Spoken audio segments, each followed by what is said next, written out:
Esperamos que se sume el resto y comenzamos.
Hola Pablo, hola Camila.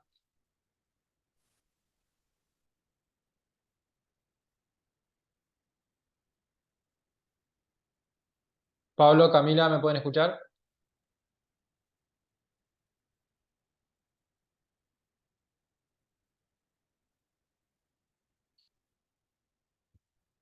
Hola, hola, yo no los escucho.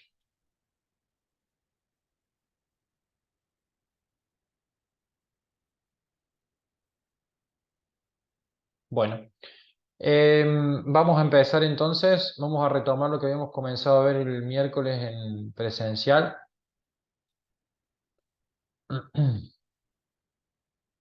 Bien,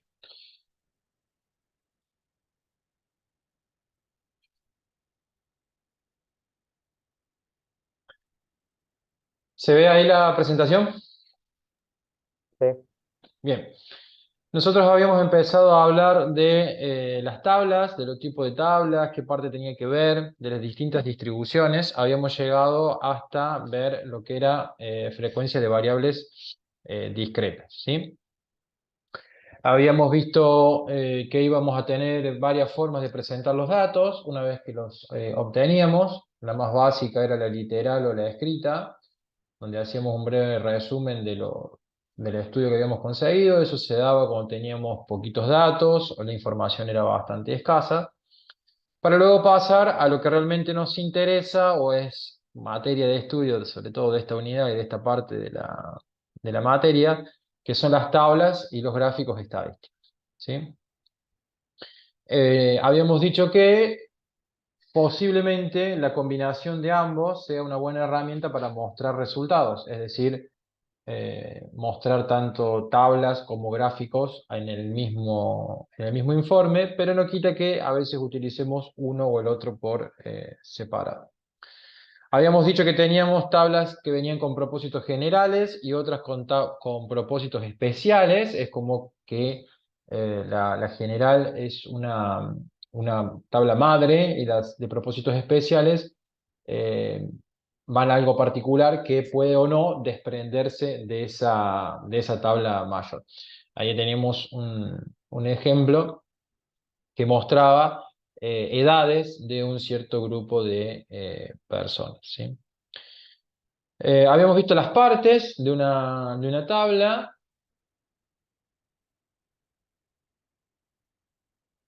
Habíamos visto las partes de una tabla donde teníamos un título, un encabezado, un concepto o columna matriz que se le llama, el cuerpo, las notas de encabezamiento, las notas al pie y la fuente, ¿sí? Y habíamos ejemplificado todas estas partes de una tabla con esta imagen que tenemos en pantalla, diciendo que no necesariamente todas las tablas tienen que tener todas las partes. Hay muchas veces que no es necesario que utilicemos todas las partes.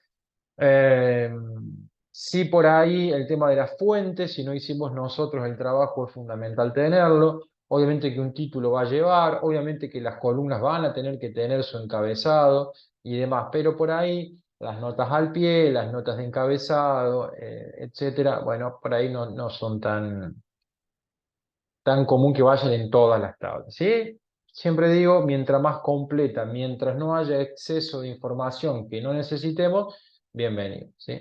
Hola, Jacobo, buenas noches. Hola, profe, buenas noches. Muy bien, ¿y vos? Bien, bien, ¿qué tal? Me alegro. Habíamos visto los tipos de distribuciones, ¿sí? Habíamos dicho que teníamos una distribución unidimensional cuando analizábamos una sola variable, bidimensional cuando trabajábamos con dos, y ya cuando empezábamos a trabajar con tres o más, le íbamos a llamar distribuciones multidimensionales, ¿sí? Multidimensionales. Habíamos visto el concepto de variable, ¿sí? Y lo que a mí más me interesaba es que ustedes pudiesen interpretar qué diferencia había entre el valor posible y el valor observado, ¿sí? Habíamos dado varios ejemplos de la cantidad de hijos que puede tener una familia, la cantidad de milímetros que podía llover, etcétera, etcétera, etcétera, ¿sí? Ese concepto de valor posible y valor observado es muy importante para lo que continúa ahora de la materia, eso lo tiene que tener bien, bien en claro. Habíamos visto el concepto de serie simple, ¿sí? Que habíamos dicho que cuando la cantidad de datos es pequeña, utilizamos la serie simple y simbolizábamos con la letra X, con la letra Y, en este caso con la letra X, en donde la última variable era la XN, que era el tamaño, que nos iba a representar el tamaño de la observación o el tamaño de la muestra. Habíamos dicho que teníamos un ejemplo del número de hijos que tienen 10 familias observadas, y la forma de entender esto que tenemos en pizarra, en pantalla, es x1 representa la variable 1, que quiere esto que es la familia 1, que nos dice que tienen 2 hijos. Y así con el resto de las variables, pasando por la 2, por la 3, 1, 3, 4 y demás. Y así tenemos el dato de las 10 familias encuestadas. Como son pocos valores, podíamos tener conclusiones, y esto es un ejemplo claro de lo que es una presentación literal o escrita, ¿sí? Una familia no tiene ningún hijo, dos familias tienen 3 hijos, 3 familias tienen 2 hijos, 4 familias tienen un hijo. Esto mismo lo podemos también hacer con tablas, que es lo que vamos a ver a continuación, pero lo que nos tiene que quedar bien claro es que a medida que los datos o el volumen de los datos vaya en aumento, sí o sí vamos a necesitar utilizar las tablas estadísticas. Nos va a ser engorroso e imposible representar un conjunto de datos únicamente con estas explicaciones literales o escritas, ¿sí? Se va a dificultar muchísimo. Cuando entramos a ver las distribuciones de frecuencias de variables discretas, es el momento en el cual contamos con un conjunto importante de datos y tenemos que de alguna forma ordenarlos, clasificarlos cuantitativamente. Vamos a tener el primer concepto nuevo para ustedes, que es el de frecuencia. Frecuencia va a significar el valor o la cantidad de veces que se repite un determinado valor de variable. Habíamos dicho que las variables, o los distintos valores posibles de variables, los íbamos a simbolizar con y sub i o x sub i. En pantalla tienen un ejemplo, ¿sí?, de lo que es distribuciones de frecuencia de variables discretas, en el cual tienen representadas tanto las frecuencias absolutas como las frecuencias relativas y los porcentajes, que es el tema que vamos a ver a continuación. Bien, La frecuencia absoluta, entonces, va a ser, como dijimos, el número de veces que se repiten los distintos valores de la variable y la vamos a simbolizar con n minúscula sub i. ¿Sí? Recuerden, el tamaño de la muestra siempre va a ser representado con n. ¿Mm? Y cada frecuencia absoluta debe ser mayor o igual a 0 y menor o igual a n. Eso es lo que simboliza el segundo renglón, ¿sí? El segundo párrafo. ¿Mm? Cada frecuencia absoluta debe ser mayor o igual a 0 y menor o igual a n. ¿Sí? Y lo vamos a ver con el ejemplo.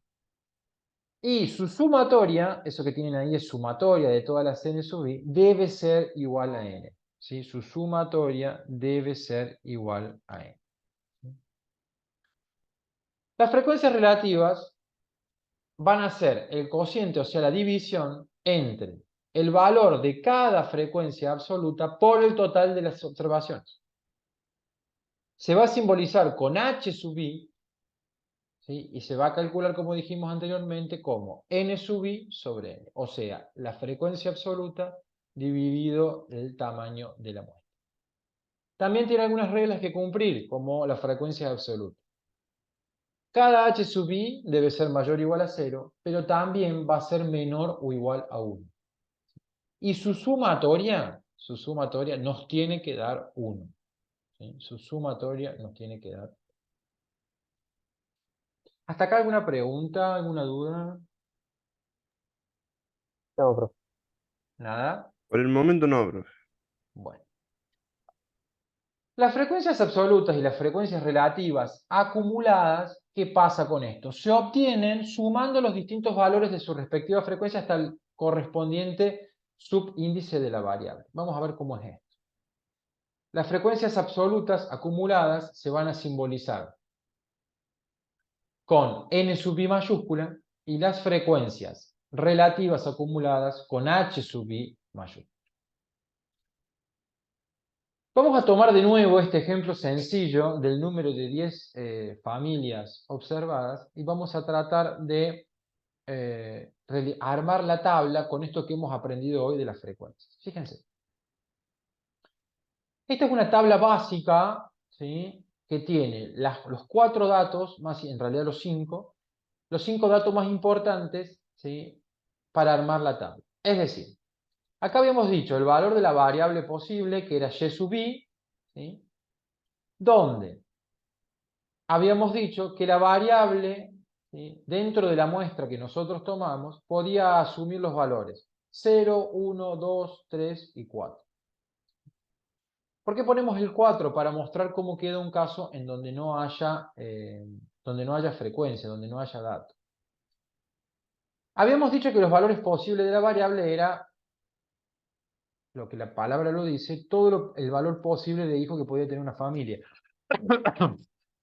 Habíamos dicho que siendo generosos podían ser 0 de no tener ninguno a tener 30, a tener 40. Bueno, en este caso que nosotros estudiamos, donde vimos 10 familias, tuvimos que los valores de la variable van de 0 a 3. Es decir, hay familias que tienen 0 hasta llegar a familias que tienen 3, pasando por 1 y por 2. En el ejemplo que nosotros vimos, no hay familias que tengan 4 hijos. ¿Hasta ahí vamos? Sí. Si nosotros armamos la frecuencia absoluta, que era la n sub i, lo que tenemos que poner es la cantidad de veces que se repite el valor de la variable. Es decir, ¿cuántas veces se repite el valor 0? Que el valor 0 es que no tengan hijos una vez. Que es ni más ni menos que esto. ¿Sí? Fíjense que en el último nos dice que una familia no tiene hijos. ¿Me siguen? Sí. Si nosotros nos vamos al segundo valor de la variable, que es 1, es decir, que tenga 1 hijo, vemos que tienen 4 casos.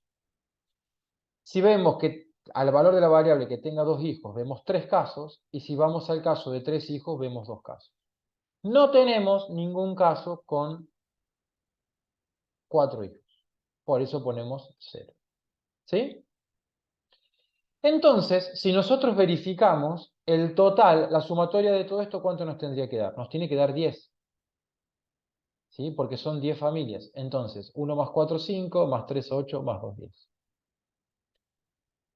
Hasta ahí vamos cómo se resuelve la absoluta acumulada. La absoluta, perdón, la frecuencia absoluta. Sí. Bien. Si vamos a la relativa, lo que habíamos dicho de la relativa era que es dividir el valor que le corresponde a esa variable de frecuencia absoluta dividido el tamaño de la muestra. Entonces, este 0,10 que tenemos acá proviene de dividir 1 sobre 10.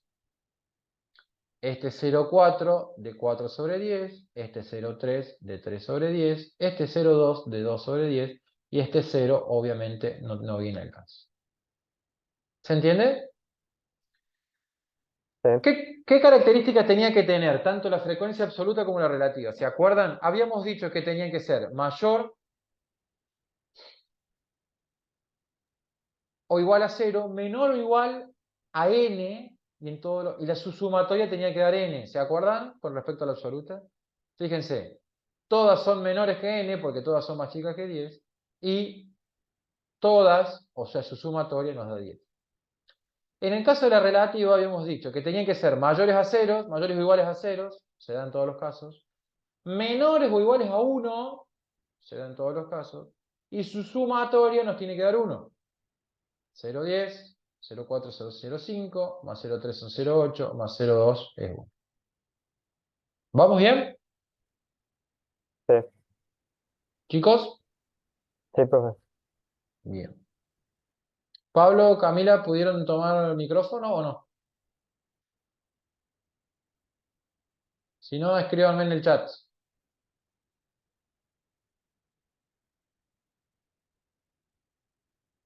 Ahí está. Bien. Me pusieron que sí, entonces el micrófono se ve. Perfecto. Vamos a la acumulada. ¿Cómo se hace la acumulada? La acumulada tanto de la absoluta como de la relativa se hace de la misma forma. Vamos a trabajar con esta columna. Esta columna de acumuladas trabaja con la columna de frecuencia absoluta. ¿Bien?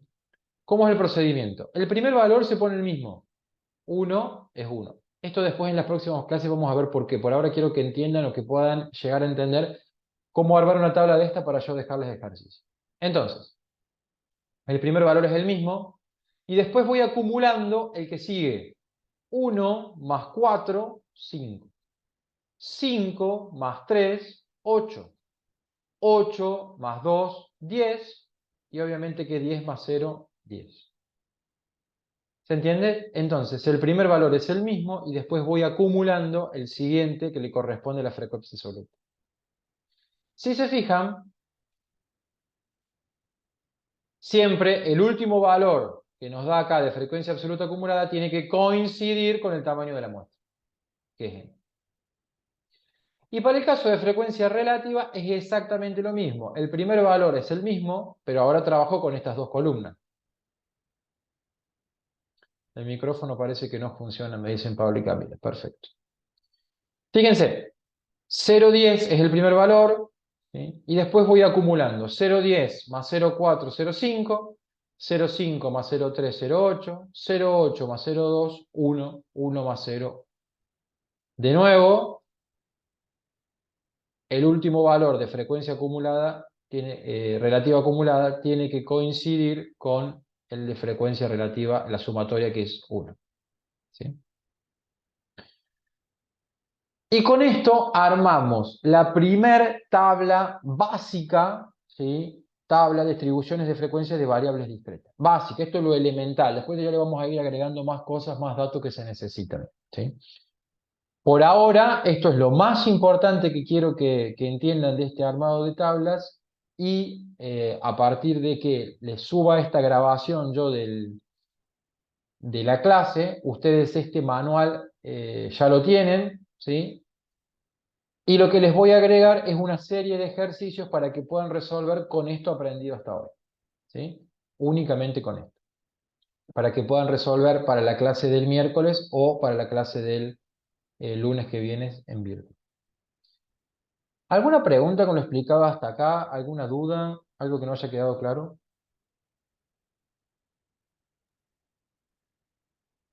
De momento no, profe. Bueno, perfecto. Entonces, a partir de esta noche a última hora o mañana a primera hora van a tener esta grabación subida, el apunte teórico ya lo tienen y conjuntamente con la clase teórica, con la clase grabada, perdón, les voy a adjuntar una guía de ejercicios pura y exclusivamente de este tipo para que puedan resolver. ¿Estamos? Bueno, Bueno, profe. Chicos, gracias por conectarse y nos vemos la próxima. Nos vemos, Cualquier profe. duda, me consulta. Dale. chao, profe. Chau, chau.